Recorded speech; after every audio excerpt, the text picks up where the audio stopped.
All right. So, welcome to your Thursday night dose of astronomy. I'm feeling like Mars tonight, so we're going to do Mars tonight. Um, this is a live stream. Welcome to the Amateur Astronomers Association YouTube channel. So glad you could make it. I'm Irene Pease with the Amateur Astronomers Association. We're out of New York City, and tonight I'm going to be using a couple different programs. You can see the websites for those listed below, openspaceproject.com. So that's the visualization that's in the background right now. It's OpenSpace. It's a freeware that's developed at the American Museum of Natural History in New York City, along with partners in Utah, NYU, Sweden. The other program I'll be using tonight is Stellarium. You can download that on whatever devices you like at stellarium.com. It's pretty fabulous. Usually I use a lot of open space and we fly around the universe, the solar system, galaxy, whatever. Tonight we're going to stay kind of local, as much as I really want to get out. We're just going to go to Mars for a while. But as usual, we'll start off looking at what's happening in the night skies. So I'm going to pop over to our, yeah. Got lost there for a second. All right, so here's Stellarium, our view of the sky. We're looking at now. Um, so the sun's not quite set here yet in Brooklyn, but it's getting there. And actually, this says it's the Bronx, but close enough. So over in the west, if you're outside, if it's clear out, Venus is up there really bright. We keep seeing that. And I'm just going to go ahead and fast forward a little bit through time to get to a little bit later in the evening when it's darker. 9 o'clock, 10 o'clock. That's a nice hour. So what's up in the sky? Hasn't changed too much. Doesn't change a whole lot from week to week. I always forget to turn those meteor showers off. We're just going to pretend that didn't happen. So last week we saw a little bit of the constellation Hydra. There was a asteroid that did not hit the Earth, and that was like the really exciting thing. But if we turn on these constellation lines, you can see where Hydra is just kind of like snaking all over the place. Whoosh. And so for my challenge for you this week is to find one of the stars in Hydra. Like this is the one, the bright one, Alfred. Okay, so there's like way more information than you really wanted to know about this star. Just a quick thing about naming stars. So you can see this has a nice fun name. Actually has a whole bunch of names in parentheses. Alfred, Alf for short, I guess. It's also Alpha Hydra, which sounds kind of like Alfred. I don't know, maybe that's where that came from. Anyway, Alpha Hydra.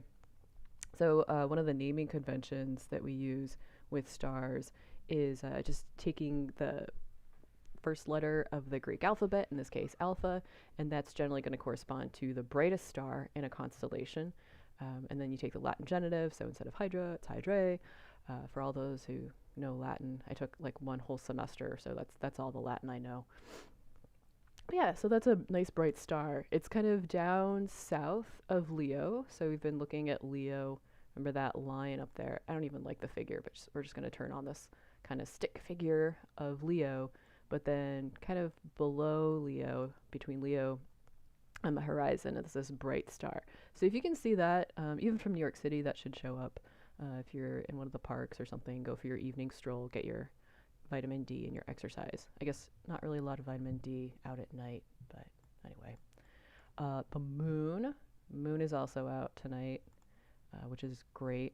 The moon's really great. One of the things that I actually wanted to look at, though, was some daytime astronomy. So in case you're not out at night, there's still fun things that you can see during the day. So we're going to fast forward to, I think it's the 12th, Tuesday. We're going to fast forward to Tuesday. So Thursday, Friday, Saturday, Sunday, Monday, Tuesday.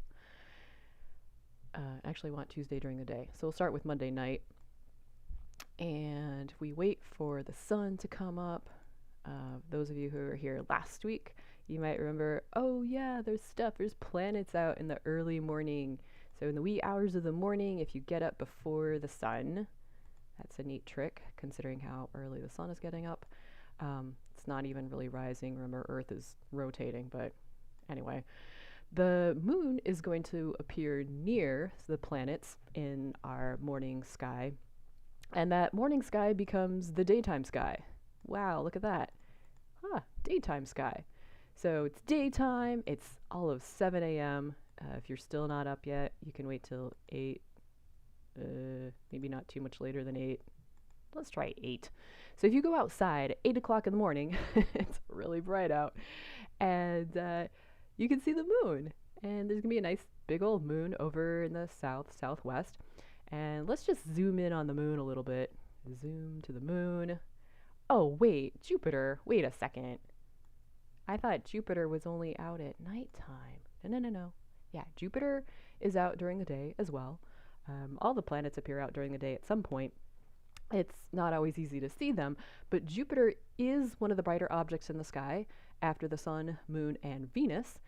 And it's easiest to see. It actually can be viewed during the daytime sky if you know exactly where to look. It's going to be a really tiny little dot, so we're zoomed in here a lot. But you can kind of use the moon as a marker. So the moon is really handy. It's not just a pretty thing to look at in the sky and something to give us tides and, inspiration for sci-fi and whatnot.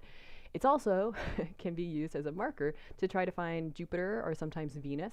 So both of those planets can be seen during the day. So if you're not going to go out at night and take my nighttime challenge to try and find Alfred, I encourage you to go out Tuesday morning. 8 a.m. is when this is set for right now, and you can see how low it's already getting in the sky. It's like, oh, it's way over there. But if you look kind of just up and to the right of the moon, you might be able to pick out Jupiter. You're not going to see much detail, but if you can see a little dot that's like not moving, not like a plane or anything, that's just kind of an exciting thing. So that's a challenge. Try and find Jupiter during the day using the moon as a marker. And if it's cloudy, wait till next month. If I just kind of turn off the atmosphere and kind of cheat here, so you can see where the moon is relative to Jupiter. Saturn, you won't really be able to see. That's too faint. You would need a telescope to see that during the day. But if we go back one day to Monday morning, wow, look how far away the moon is. So that is not going to be very helpful trying to see Jupiter. And if we go forward an extra day to Wednesday morning, also really far away. So Tuesday is your best bet for this month, and you'll have another chance next month, I promise. Unless it's cloudy again, I can't do anything about that. So that's a fun daytime thing. But I had mentioned Mars because I said I wanted to go to Mars. Where'd Mars go? Oh yeah, there's Mars. Check it out. So Mars is up nice and high during the daytime these days. Not out at night, but it's out in the morning. And there's the sun up. So this is daytime. But before we go to Mars, I just want to talk about a couple differences between the sky as seen from Earth and the sky as seen from Mars. So if you've watched one of these, you know that like every time we're in open space and we're moving away from the Earth and going to explore the solar system or out beyond, I'm like, oh, look at the constellations and see how they're the same everywhere in the solar system. Isn't that amazing? Well, yeah, so the constellations are still going to be the same patterns. So we can turn on our constellation lines, same patterns. We're going to see those same patterns everywhere in the solar system. But that doesn't mean that the skies are going to look the same on all the planets, right? So all the planets have different paths that they take around the sun. They're all tilted a little bit different. So even though Mars is somewhat similar to Earth, a Martian day is just a little bit longer than an Earth day, so its rotational period is just a little bit longer than ours. And also the Mars is tilted on its axis, kind of similar to Earth's tilt. So we're tilted on our axis 23.5 degrees relative to the plane of the solar system. So that's why we have like the Tropic of Cancer and the Tropic of Capricorn. But then Mars is tilted 25 degrees. So that's kind of similar. So it also has seasons like we do. So it's that tilt that gives us seasons. One thing that is different, though, is the direction of that tilt. So since we're going to go to Mars in a little bit, I thought I'd just point this out on Earth first. So a lot of you may be familiar with this group of stars down here, the Big Dipper, which is part of Ursa Major, the Big Bear, and these pointer stars in the cup that point towards the star that's in the north. That's the North Star, Polaris, and we call it the North Star because it's in the north. that's where it stays like all the time. So even if we kind of fast forward through time, oh wait, those are days. Let's fast forward through hours. Whee! And you can see the Little Dipper just swinging around, and the North Star just kind of stays there, and everything else seems to go around it because it's like we're on a giant merry-go-round, and that's where the center of the merry-go-round is pointed. So if you were at the North Pole looking straight up, this would be right overhead. So this is the direction that our rotational axis is pointed, right? So as we rotate through the day, all the other stars appear to rise and set. And even the North Star, if we zoom in a whole bunch, as you can tell, it actually does move a little bit, but not a whole lot. Not nearly as much as the other stars. So that's the North Star on Earth. But if we go to Mars, it's going to be a little bit different. So let's actually just jump. Let me check my notes. Yeah, I actually make notes. I'm not just making all of this up as I go along. But yeah, let's go ahead and we'll check it out in OpenSpace because I could use a little bit of OpenSpace right now. Need my space. Here's OpenSpace. So we're at Earth. We're up above the Earth here, and you can see the orbits of all the planets. Those lines. So those lines are not really out in space. But if you haven't seen OpenSpace before, this is using all real data. So again, not the lines. We'll get rid of those for now. But those are kind of a marker of the plane of the solar system. So if we leave those on for a minute, we pull away from the Earth, there's the orbit of the moon. And we're just going to kind of pull out and see kind of a bird's eye view of the solar system, so to speak. So we'll be able to see kind of all the planets, their paths around the sun, and how they're all just bopping along. So everything that you're seeing in the background there, those are actual things in space. So we have, these are the Magellanic Clouds. These dwarf galaxies that are kind of satellite galaxies of the Milky Way, and those are all like actual stars. Nothing really like made up. We're not just trying to make things look pretty. Like space really is that pretty. So the atlases, all the catalogs of information about all these objects is from the Digital Universe Atlas that's curated at the Museum of Natural History. And you can also find that on the Hayden Planetarium website, and I think there's a link to it on the OpenSpace Project website as well. So we're just going to go ahead and target, a little rough there, target Mars. And one of the things that I had mentioned before, and I was trying to figure out the best way to show this, and I just feel like it's just getting a little technical. But again, most of the planets, they all kind of lie in the same plane as they're all going around the sun. So that's what we call the ecliptic. That's the plane of the solar system. And that kind of makes like a line across our sky. Since we're in that plane, just like we're in the plane of the Milky Way, those kind of look like lines across our sky. But so we'll be able to see the same thing from Mars. Mars will also have an ecliptic in its sky, but it might look a little bit different than it looks from Earth. So zoom into Mars because it's pretty. Well, that's a little fast. Try not to crash into it. Just zoom. No crashing. Just zooming. And oh yeah, there's Mars.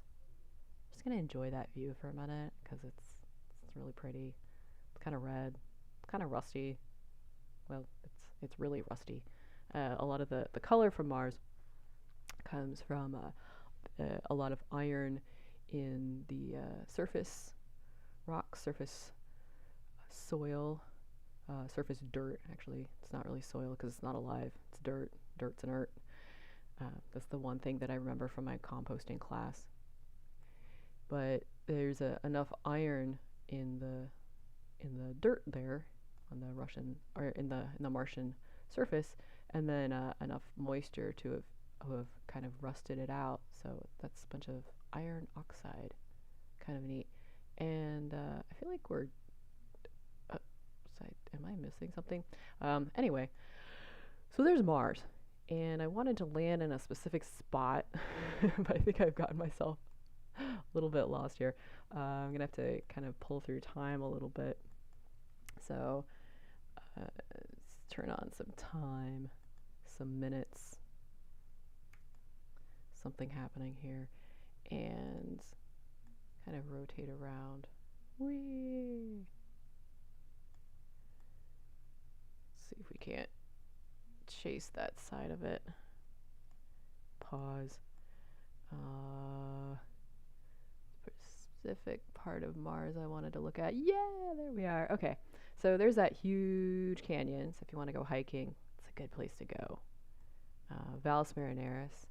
It's about the distance from LA to New York, going across here. Bam! Really, really big canyon. You think the Grand Canyon's pretty grand, but this one's like really, really, really big.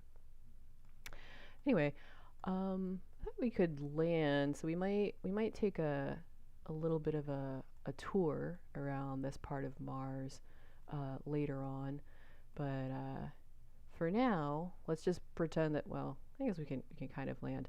But yeah, I do want to take a look at comparing where Mars's rotational axis is pointed, and also some of the fun things that we can see in the daytime sky there. So we can see, I tried this earlier just to see if loading all this data would would break the system, and it didn't break earlier. Like every week I just try to break the system by streaming too much data. It's like massive amounts of data. All right, so we're gonna pause this, and we're gonna kind of let some things load as we pop back over to Stellarium. So some of the fun things Stellarium can do. Stellarium can take you to other planets as well. It's not like the zooming kind of visit other planets like we have on wait, not that one, on OpenSpace, but you can visit anywhere on the Earth. Whoosh, so I can move this arrow around. Okay, now I can't believe that's going to break things. And you can pick other planets. Well, and beyond planets, they should say worlds, right? Because there's some other moons listed in here. There's our moon, there's stuff, but I want to go to Mars. So Mars, take us there. Mars. Yeah, okay. And we want to go, I was going to go over here, but I think I actually need to be further. So this is kind of where we were on Mars, landing in open space, but we're going to go a little bit further east and a little further north, because that's where we want to be to see a thing. All right, so now we're looking north on Mars. All right, so here, looking north, there's no lights on Mars. I feel like I need to change the landscape, but we're just gonna leave. I can't leave the trees up there. Let's change the landscape. Mars landscape. Okay, that's a little bit better. So now when the sun comes up, if the sun comes up on Mars, and it won't look like we're in the middle of a forest, because there's no forests on Mars. Not right now anyway. So there might be some familiar looking constellations. This is Cassiopeia, Cepheus, so some of kind of our more fall and wintry constellations. So if we're looking due north, let's see what happens as we move through time, click through the hours. Whoa, yeah, okay, that looks like Mars. Definitely not in Kansas anymore, or the Bronx, okay? So as we move through time, every 24 and some change hours, yeah, that is definitely not the North Star. So Mars doesn't have like a really solid North Star. Kind of the brightest thing near what would be its north celestial pole, so kind of the direction that its rotational axis is pointed, is the star Deneb. Deneb is actually, maybe Vega is going to be our North Star eventually, if you wait for precession to happen. But yeah, there's nothing really close to its north celestial pole, which we can show here. So that's where Mars's rotational axis is pointed. But Deneb is kind of the closest thing it has to a North Star, right? South Star, honestly, I didn't check. Sorry. But you can check if you want. Download Stellarium, check it out for yourself. So that's kind of fun. So that's kind of a neat thing that you can do on Mars is see all the same constellations, but different North Star. So it's rotating a little bit differently. It's tilted in a slightly different direction than we are. Mostly the same angle, slightly different direction. The other fun thing that I wanted to do is look at a little bit of daytime astronomy. So I had pointed out some daytime astronomy on Earth, saying like, oh look, you can see this stuff during the day. So we're going to go back in time, way back in time to, wow, this is like 36 years ago. 36 years ago this week. So I told you to go outside Tuesday morning, that's the 12th, Tuesday morning, and see some stuff in the sky. Well, if you were on Mars 36 years ago on Monday, May 11th, and looking up, with your solar telescope like you do, never look directly at the sun. It's bad for your eyes. But if you were watching the sun that day on Mars, wow, the sun's really high up there. I'm just going to fast forward a little bit. Let's take a closer look at the sun. So pretend that we have a nice handy-dandy, center of the sun, nice handy-dandy solar telescope, so it's like totally safe and everything. And if we looked at the sun that day from Mars, wow, there's like sunspots. That hasn't happened here lately. But one of those is not a sunspot. What? That's too round to be a sunspot. So this is one of my favorite words in astronomy, and really you use it anywhere else, is syzygy. Whoops. See if we can stay centered on the sun as we go through time. Yeah, so that black dot that's like moving across the face of the sun, that's Earth. So this like Mars can be seen in Earth's night sky, as well as the day sky. Earth can be seen in the Martian daytime sky. And every now and then, I think it's like 3 times every, 100, 200 years, I don't remember exactly. Not very often. The Earth will actually pass across the surface of the sun as seen from Mars. This is called a transit. A transit is like it's a syzygy. It's an alignment, like an eclipse, but with something much smaller passing in front of something that looks much larger. So this is the Earth passing across the sun. We only see Mercury and Venus transit from Earth because those are the planets that pass between us and the sun. But if you're way out on Mars, then the Earth also passes between you and the sun. And the super cool thing about an Earth transit as seen from Mars is, well, Earth has a little friend, or maybe I should say a not so little friend. So there are many planets in our sun that have companions. Mars has 2 very small, very small moons. They're like potato-y moons. Earth has a huge moon. It's so big that when the Earth is seen transiting the sun, you can see the moon transiting the sun too. And how neat is that? So really, this would be one of the coolest transits. Transits are like one of my favorite things to watch in astronomy. Mercury transits, there was a Mercury transit just last year, and the next one it'll be a while. Venus isn't going to transit the sun for another 100-ish years. And but the next, so this was like just 36 years ago, but we didn't even have robots on Mars back then. But the next transit, maybe there'll be people on Mars. So the next transit is in 2084. So you kids out there, if you're gonna be retiring on Mars, check it out. It'll be really cool. So especially if you can see the moon there, so neat. Earth, moon, sun from Mars. Okay, so make sure you get a good seat for that. Don't accidentally be like on the wrong side of Mars and miss it, because that would be really unfortunate. So, oh look.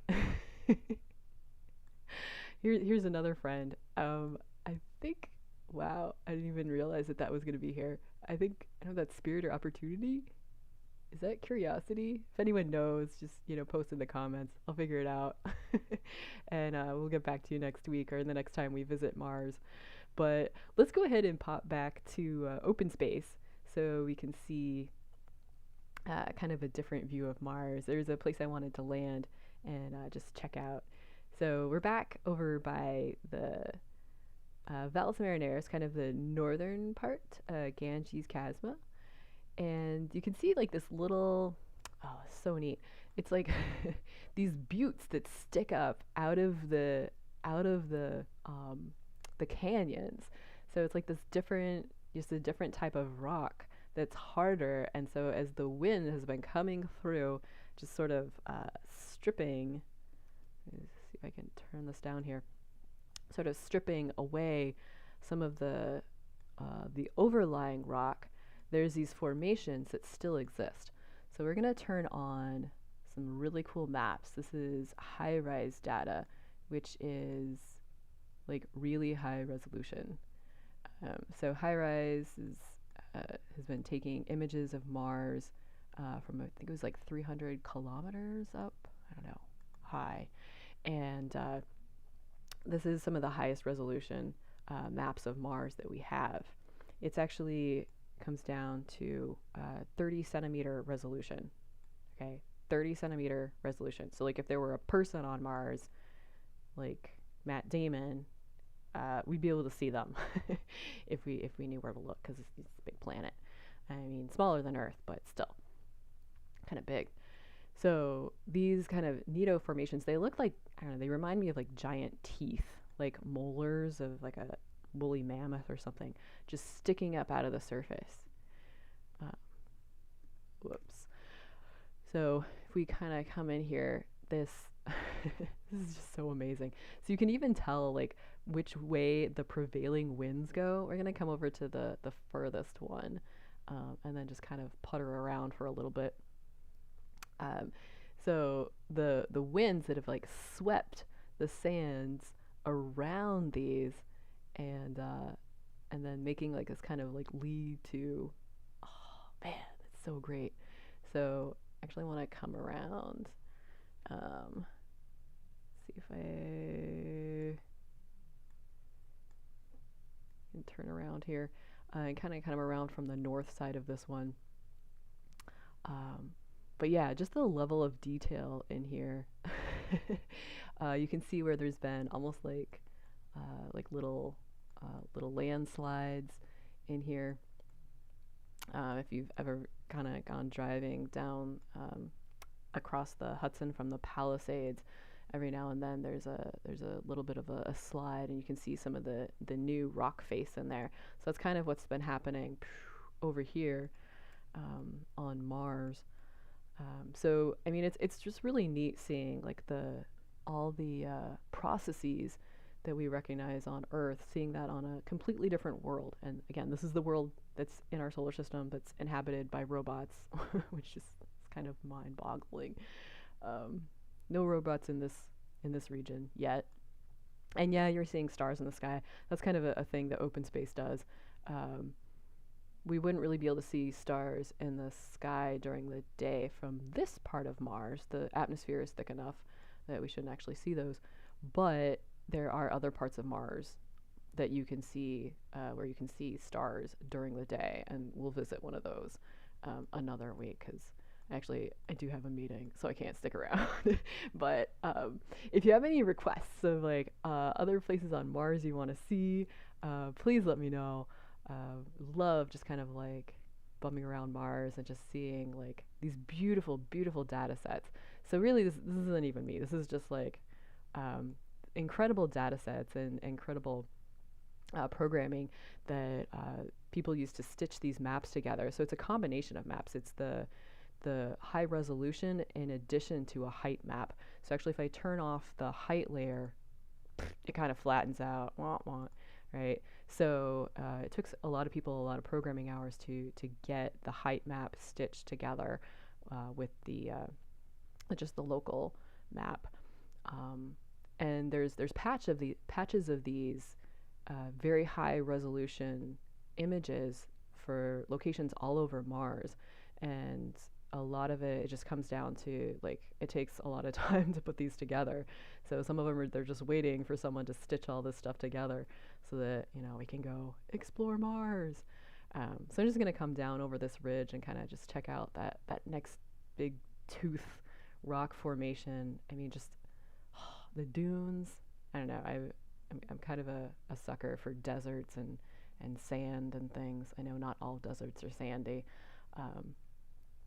but just the dunes and the winds sweeping along here. Whoosh, you can just almost feel it. All that sand in your face.